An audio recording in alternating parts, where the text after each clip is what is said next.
এয়া চিন্ময় বোলে দুটামান ফটো মাৰে মোক মাৰি দিবে ভালকে একদম থাম্বনেল বনাব লাগে। এয়া মন্দিৰত আহি অলপ জিৰাইছো, বহুত দূৰৰ পৰা আহিছো। এয়া আহিছিলো বিশাল মেগামাৰ্টক, আমাৰ দাসে দুটামান সেই চলা চাই আছে, তাৰপিছত ময়ো দস্ত অলপমান কিবা কানি চাই আছো।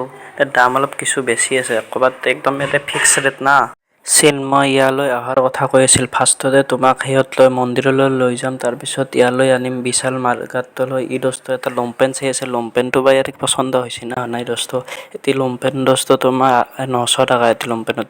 ইয়াতে দস্ত অলপ সস্তা কাপোৰ পায়, 99ৰো চলা ভাল ভাল চলা পায়, আৰু দামী কটাও দস্ত দামী আছে। 600 দাম আছে, তোমাৰ 299 আছে, ভাল কোৱালিটিৰে দাম আছে। আইছো গাইছ ইয়াৰ য'ত উঠো দে আৰু গাইছ লিফ্টৰ এক্সপিৰিয়েঞ্চ দস্ত, ফাৰ্ষ্ট টাইম লিফ্টত উঠছো দস্ত। এয়া আছে চিন্ময় মোৰ লগত আৰু মই আছো এয়া দস্ত। কেনে লাগি আছে দস্ত? একদম দাম মজা লাগে, ফাৰ্ষ্ট টাইম এক্সপিৰিয়েঞ্চ। অলপ মাথাটো ঘূৰাব ধৰছি, কাটা লাগিছে। বৰ্তমান তললৈ যাই আছো। মজা লাগছে আজি। ঠিকে কৈছা চিন্ময় ভাই, মজাটো লাগছে। আমি গাঁৱৰ চলি না, তাতে সেনকে উঠিয়ে পোৱা নাই। আমাৰ গাঁৱৰো চলি মাখানে বেছিভাগে উঠিয়ে পোৱা নাই। ভালে লাগছে, বেয়া লগা গাইছ। আৰু এয়া চাওক ব্ৰহ্মপুত্ৰৰ কি ধুনীয়া প্লেচ, কি ধুনীয়া চিনাৰী দস্ত। ইয়াৰ পৰা কি মজা বিউটিফুল ফটো চাওকচোন, কি ধুনীয়া ব্ৰহ্মপুত্ৰ নদীখন। সকলোৱে চাবলৈ আহিছে, ইয়ালৈ ফুৰিবলৈ আহিছে। কি ধুনীয়া ইয়ালৈ পৰিস্থিতি পৰিৱেশ চাই ভাল লাগিছে আপোনালোকৰ, আমাৰো ভাল লাগিছে। বৰ্তমান এইখন পাহাৰ দেখিছে আপোনালোকে, ৰাইজ জুমে কৰি দৌৰ ৰাইজসকল, আপোনালোকে ভালকে চাই লওক। এয়া চাওক দস্ত, পুৰা জুম কৰি দিছো। কেনে লাগছি? তাই ভাল লাগছি চাই। এখন পাহাৰৰ নাম কি বা কমেণ্ট কৰি জনাবচোন নিশ্চয়। বৰ্তমান ব্ৰহ্মপুত্ৰ পাৰত আহিছিলো। এয়া মোৰ লগত চিন্ময় আছে, আমি দুয়োজনে আহিছিলো বৰ্তমান ইয়াত আৰু চাই গলো। বৰ্তমান এতিয়া আমি ঘৰ গৈ দস্ত। এয়া চিন্ময় বলকচোন যাই আছো ঘৰত। এয়া চাওক দস্ত, দুৰ্গা মন্দিৰ হয় এয়া। ৰেল অহা ৱেইট কৰি আছে নেকি? চিন্ময়, মই কাউৰী কটাৰ কথা কোৱা নাছিলো, মই মানুহ কেইটাৰ কথা কৈছিলো। অৱশ্যে কাউৰী কটাও দস্ত ট্ৰেইনৰে বাট চাই আছে নিশ্চয়, হেনে লাগিছে। দেখছি না দস্ত কিমান কাউৰ আছে এই দুনিয়াত দস্ত, কাউৰী মেখান কিমান কিমান কাউৰী আছে। আলহী আহিব চাগে, পুৰা বহুত কাউৰী আছে। দেৱজিৎ এক্সপিৰিয়েঞ্চ কেনে তেজপুৰ আহি? ভালে লাগিল, ফাৰ্ষ্ট টাইম বৰ্তমান তেজপুৰ আহি গৈছে, আৰু তেজপুৰ বহুত ভাল ভাল মানুহ আছে ইয়াতে।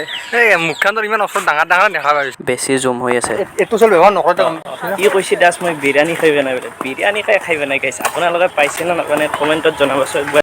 ই দস্ত বিৰিয়ানী খাই নাই। 120 টকা চাউল বোলে আছে বোলে, খাব বোলে কথা কৈছে। খাৱাৰ লাইন ধৰি লাভ পালে এতিয়া লাইনত পিন্ধি আছে লাইন আছে খাল লাইন লাভ। চিন্ময়ৰ লগত ইয়ালৈ প্ৰসাদ খাবলৈ আহিছিলোঁ, লেকিন লাইন দেখি আমি হতভম্ব হৈ গৈছোঁ পুৰা একদম। ইয়াৰ পৰা দস্ত একদম তাকলৈ 200-300 মিটাৰমান লাইন আছে দস্ত। ইমান লাইনত থকাটো আমাৰ অভ্যাস নাই, সেইকাৰণে আমি দস্ত ইয়াৰ পিছত অলপমান চাই কিনে আমি বেগ ৰিটাৰ্ণ গুচি গৈছোঁ। এয়া দেখিছে দস্ত, পুলিচৰ গাড়ী দস্ত। ইয়াতে পুলিচে পুৰা পহৰা দি আছে, যাতে কোনো কাজিয়া যাতে ইবাগে দস্ত মানুহে গা চা ধুব নাহে, সেইকাৰণে দস্ত পুলিচে পুৰা একদম ট্ৰেইনিং দি আছে ইয়াতে। আৰু মানুহৰ মাজত ব্লগ কৰিবলৈ বিৰাট আনকমফৰ্টেবল লাগিছে দস্ত। ইয়াত দস্ত ব্লগ দস্ত মই মানুহৰ মাজত এনেকৈ নকৰোঁ না, এতিয়া বহুত আনকমফৰ্টেবল হেন লাগছে। আৰু তথাপিতো দস্ত এনে বনাবলৈ চেষ্টা কৰি আছোঁ ৰাইজ, ভুল ভ্ৰান্তি হ'ব পাৰে, ক্ষমা কৰি দিব। তথাপিতো দস্ত আপোনালোকক দেখুৱাবলৈ চেষ্টা কৰিছোঁ। ইমান ভক্তৰ সমাগম দস্ত, ৰাসতো ইমান মানুহ হোৱা নাই। বৰহমাৰ ৰাসত যিমান মানুহ হৈছে ইয়াতো প্ৰায় সিমানে মানুহ হৈছে। আৰু দস্ত ইয়াত দেখিবলৈ পাইছে, এয়া পুৰি তৰকাৰী ঘুগুনি বনাই আছে। এতিয়া ইয়াৰ পৰা যাবলৈ আমি ৰেডি ঘৰলৈ যাম, আৰু তাৰ পিছত দস্ত এতিয়া আমি ঘৰলৈ যাই ভাত চাত বনাম, তাৰপিছত আমি শুই যাম দস্ত।